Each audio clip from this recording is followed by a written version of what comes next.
মায়া বলেন তো আমি কেন বারবার আপনার সাথে দেখা করতে আসি? মায়ায় পড়েছেন।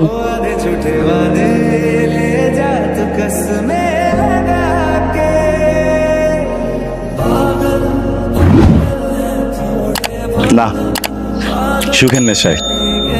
নিজেকে ধন্য মনে হচ্ছে, খুব ভালো লাগছে শুনে। আপনাকে অনেক অনেক ধন্যবাদ। আমার এই বাজে মুহূর্তগুলোকে আপনি অনেক সুন্দর করে ফেলেছেন। আমাকে এত সময় দিচ্ছেন, আমি দিনগুলো কখনো ভুলবো না। এভাবে বলবেন না প্লিজ। তাহলে কি বলবো?